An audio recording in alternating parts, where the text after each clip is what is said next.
قبولیت عبادات کے لیے باوال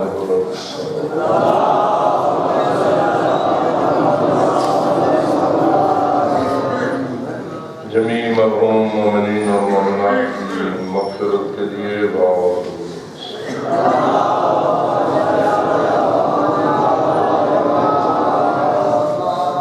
بانیان محترم نے اپنے دل بزرگان کی خدمت میں ایصال ثواب کی نیت کی ہے.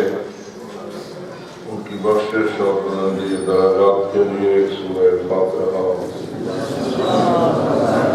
بسم اللہ الرحمن الرحیم الحمد للہ رب العالمین الرحمن الرحیم مالک یوم الدین ایاک نعبد وإیاک نستعین اهدنا الصراط المستقیم صراط الذین أنعمت علیہم غیر المغضوب علیہم ولا الضالین. بسم اللہ الرحمن الرحیم قل هو الله احد الله الصمد لم يلد ولم يولد ولم يكن له كفوا احد. بسم الله الرحمن الرحيم قل هو الله احد الله الصمد لم يلد ولم يولد ولم يكن له كفوا احد. بسم الله الرحمن الرحيم قل هو الله احد الله الصمد لم يلد ولم يولد ولم يكن له كفوا احد. كذلك قال ربنا.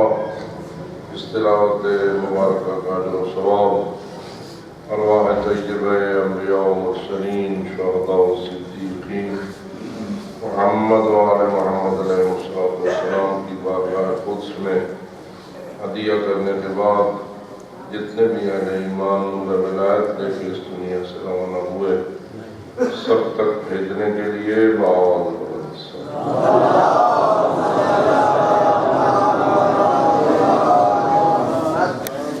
مجلس میں ذکر خانہ تطہیر یہ پاکیزہ اور مقدس ذکر جہاں ہماری ہدایت اور نجات کا وسیلہ ہے، جہاں ہمارے مرحومین کی بخشش و مغفرت کا ذریعہ ہے، وہاں حاجت روائی اور مشکل کشائی کا وسیلہ ہے. ایک مومنہ ہے جو مریضہ ہے، اس کی شفایابی کے لیے علی اقدس مریض ہے، اس کی شفای کامل و عاجل کے لیے حاجی کی بیعت سے انصاف کے 6 مریض ہیں. ان کی صحت یابی کے لیے جتنے بھی اہل ایمان ہیں سب کی شفای کامل و عاجل کے لیے جو بھی آپ کے ذمہ دعائیں لگائے ہوئے ہیں اور ملک سے دعا رہے ہیں ان سب کی دعاؤں کی قبولیت کے لیے، جو پریشان حال ہیں ان کی پریشانی کی دوری کے لیے، جو بے اولاد ہیں ان کی آغوش کی آبادی کے لیے مل کر باآواز بلند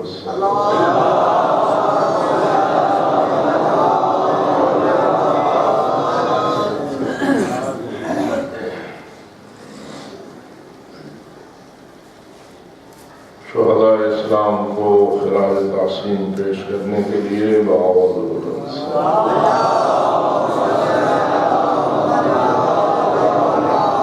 ظالموں قاتلوں دہشتگردوں کی بے کنی کے لیے باآواز بلند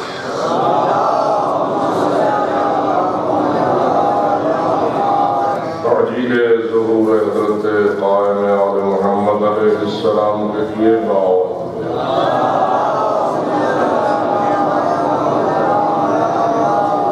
ماشاءاللہ لا حول ولا قوة الا باللہ العلی العظیم.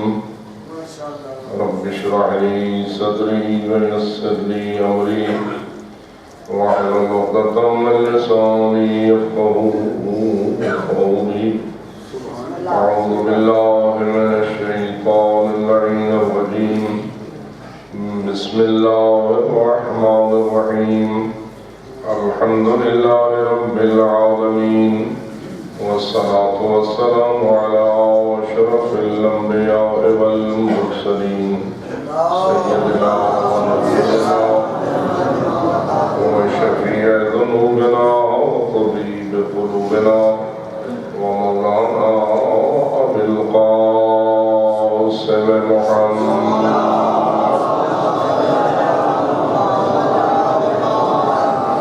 والصلاة والسلام على أهل بيته الطيبين الطاهرين المعصومين الغر الميامين المنتجبين المكرمين الذين قال الله تعالى في حقهم إنما يريد الله ليذهب عنكم الرجس أهل البيت ويطهركم تطهيرا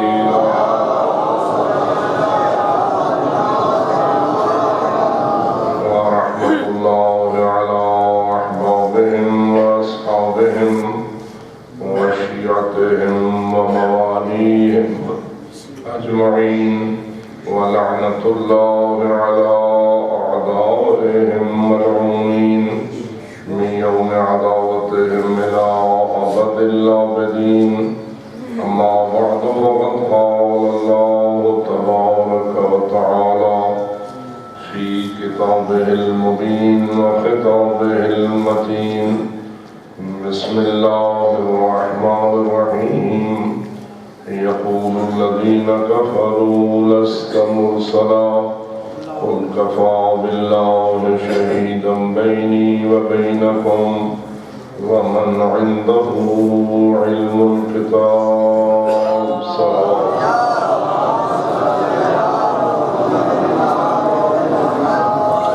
نعرہ تکبیر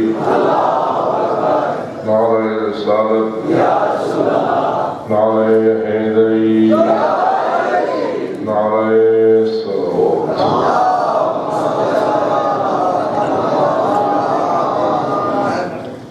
بارگاہ اقدس خداوندی میں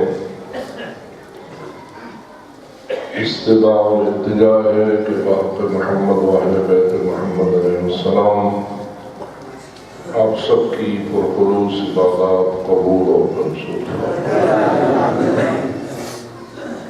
ان عبادات کے نورانی اثرات سے ہر ایک کے قلب کو منور فرمائے،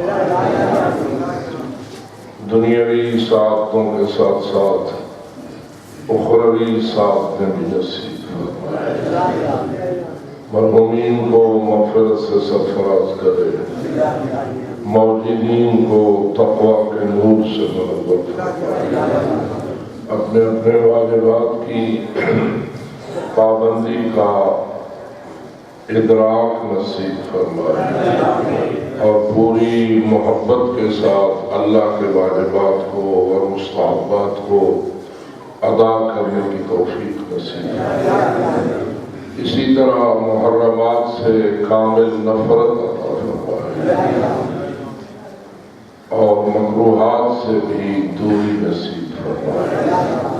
خداوند منان ہر ایک کے رزق میں وسعت اور برکت عطا فرمائے، اپنی نسل اور اولاد کے حوالے سے اطمینان نصیب فرمائے، ہماری اولادوں کو نسل صالح قرار دے، عزادار آل محمد قرار دے اور تابعدار اہل بیت ہونے کا شرف عطا فرمائے، اپنی دعاؤں کی قبولیت، حاجات کی برابری اور تمام ملتمسین کی دعاؤں کی قبولیت کے لیے بآوازِ بلند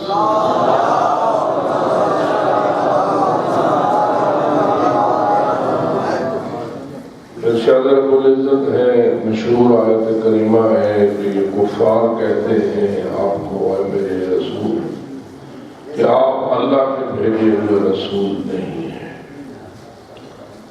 ان کو جواب میں فرماؤ کفا باللہ شہیدم بینی و بینکم، میری رسالت کے گواہ کے طور پر ایک میرا اللہ کافی ہے، ومن عنده علم الکتاب، اور وہ ہستی کافی ہے جس کے پاس کتاب کا پورا علم ہو۔ سبحان اللہ، بہت بلند صلوات۔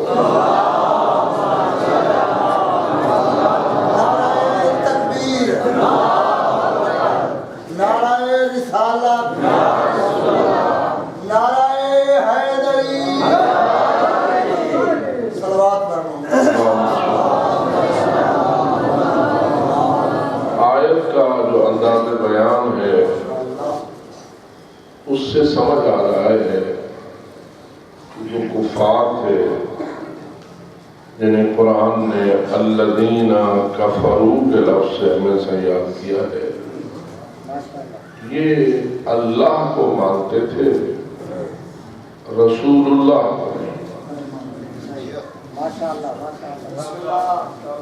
کس کو مانتے تھے؟ اللہ کو مانتے تھے، لیکن حضور اکرم جناب محمد مصطفیٰ صلی اللہ علیہ وآلہ وسلم کے مرسل ہونے سے منکر تھے۔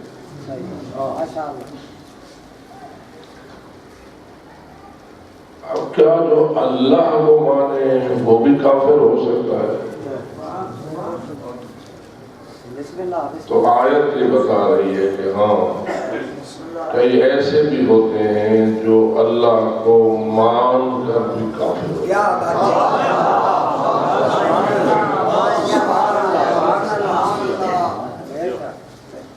بلکہ دوسری آیتوں میں بڑی صراحت کے ساتھ یہ بات بیان ہوئی ہے کہ لَئِن سَأَلْتَهُم مَّنْ خَلَقَ السَّمَاوَاتِ وَالْأَرْضَ لَيَقُولُنَّ اللَّهُ، اگر ان مشرکین مکہ سے آپ یہ پوچھیں کہ من خلق السماوات والارض، آسمانوں اور زمین کو کس نے خلق کیا ہے، لَيَقُولُنَّ، آیت کا لفظ جو ہے اس کا معنی یہ ہے وہ ضروری طور پر، حتمی طور پر یہی کہیں گے کہ آسمانوں اور زمین کو اللہ نے۔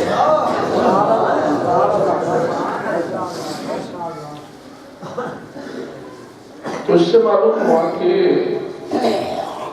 اس زمانے کے جو مشرک تھے مکے کے، ضدی، ہٹ دھرم اور انتہائی ڈھیٹ قسم کے مشرک، یہ مانتے تھے کہ آسمان اور زمین کا خالق۔ اب ذرا فرمائیے، اگر آج کوئی ایسا پیدا ہو جائے جو کہے کہ نہیں، آسمانوں اور زمین کا خالق بھی اللہ نہیں ہے، تو آپ اسے ان مشرکوں سے بھی بدتر کہہ سکتے ہیں، ان کافروں سے بھی بدترین کافر کہہ سکتے ہیں۔ اور مجھے محسوس ہوتا ہے کہ یہ جو کہتے تھے نا کہ اللہ خالق ہے، ان پہ بھی کوئی محنت ہوئی تھی، ان پہ بھی کوئی تبلیغی محنت ہوئی تھی۔ اور اگر ہم پیچھے کی طرف تاریخ کے دیکھیں تو معلوم ہوتا ہے کہ ہاں 1,24,000 نبی آئے تھے، 312 رسول بھی آئے تھے، اور 4 اولو العزم بھی آئے تھے۔ کل انبیاء کی تعداد کتنی ہے؟ 1,00,000، مشہور تعداد کی ہے 1,24,000۔ ان میں سے رسول کتنے ہیں؟ 313۔ ان میں سے اولو العزم ہستیاں کتنی ہیں؟ 5۔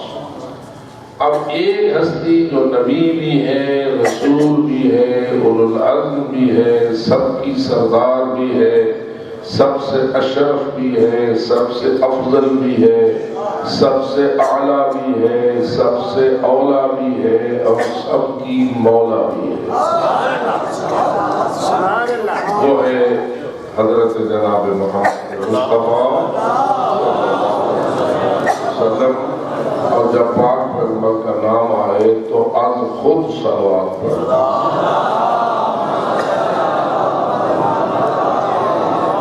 میں یہ توجہ دلانے کی کوشش کر ہی دیتا ہوں کہ آپ کا جو مزاج ہے اس میں ایک تو یہ ہے کہ آپ سے صلوات مانگی جائے تو آپ صلوات کریں،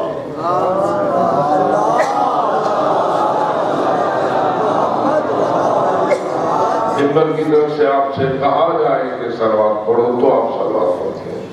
لیکن میں یہ سمجھتا ہوں کہ ہمارا مزاج یہ بھی ہونا چاہیے جس کی طرف حدیث معصوم اشارہ کر رہی ہے کہ جب معصوم سے یہ پوچھا گیا من ابخل الناس، لوگوں میں سے سب سے بڑا بخیل اور سب سے بڑا کنجوس کون ہوتا ہے، تو معصوم نے جواب دیا تھا وہ شخص جس کے سامنے حبیب خدا کا نام آئے اور وہ صلوات نہ پڑھے.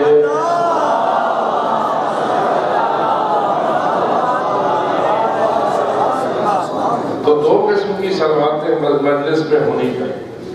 ایک تو جب کوئی پڑھنے والا آپ کو کہے صلوات پڑھیے، یا کسی بھی حوالے سے آپ کو صلوات کی دعوت دے تو آپ صلوات پڑھیں. اور اگر وہ نہ بھی کہے لیکن اس کے نام پر پاک نام آئے، اس کی زبان پر پاک نام آئے، تو بھی آپ پوری توجہ سے بیٹھا کیجیے اور یاد کیا کیجیے کہ جب بھی نام آئے گا ہم بغیر دعوت کے صلوات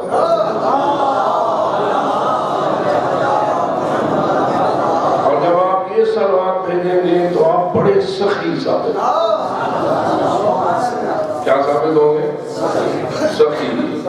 سخاوت کرنی چاہیے یا نہیں؟ اور یاد رکھیے کہ سخاوت فقط پیسہ خرچ کرنے کا نام نہیں، سخاوت فقط گندم بانٹنے کا نام نہیں، سخاوت فقط اور دنیا کی چیزوں کو بانٹنے کا نام نہیں. پاک نام زبان پہ آئے تو صلوات پڑھنا بھی سب سے بڑی سخاوت ہے.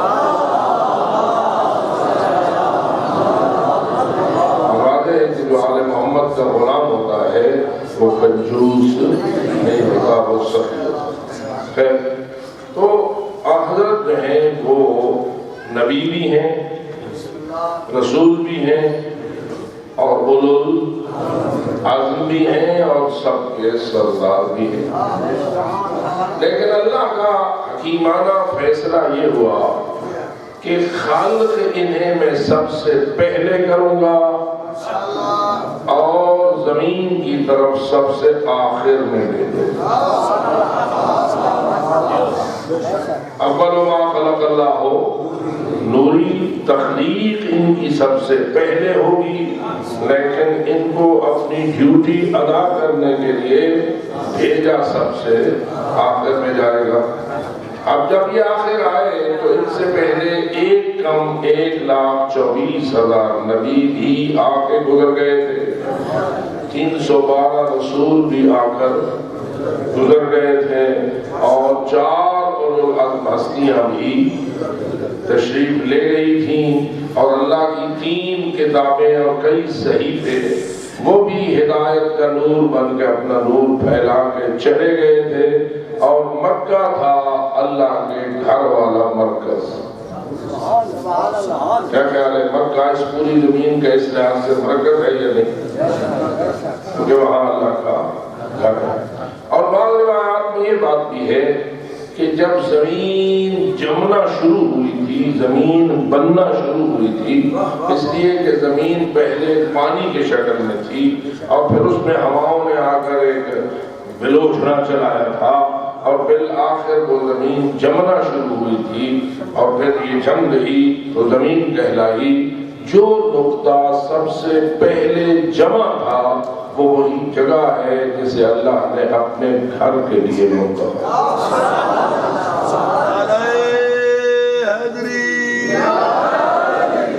اور اگر میں یہ کہہ دوں تو بات تو بڑی بنتی نظر آتی ہے. جہاں اسے اپنے گھر کے لیے منتخب کیا تھا وہاں اسے علی کی ولادت کے لیے منتخب کیا تھا.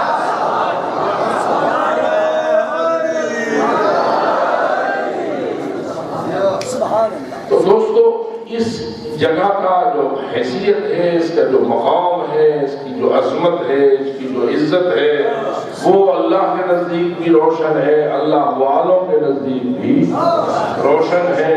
ہم تو خیر پوری طرح اس پوری تفصیل سے آشنا نہیں، ورنہ حقیقت یہی ہے کہ حضرت آدم بھی اس گھر کی زیارت کو آیا کرتے تھے، آدم کے بعد تمام انبیاء بھی اس گھر کی زیارت کو آیا کرتے تھے، گھر تھا یا نہ تھا، کیونکہ طوفان نوح میں اگر گر گیا تھا، اس کی چھوٹی سی بنیادیں رہ گئی تھیں، تو اس کا مطلب یہ نہیں ہے کہ اگر مسجد گر جائے تو مسجد والی جگہ کی حیثیت ختم ہے۔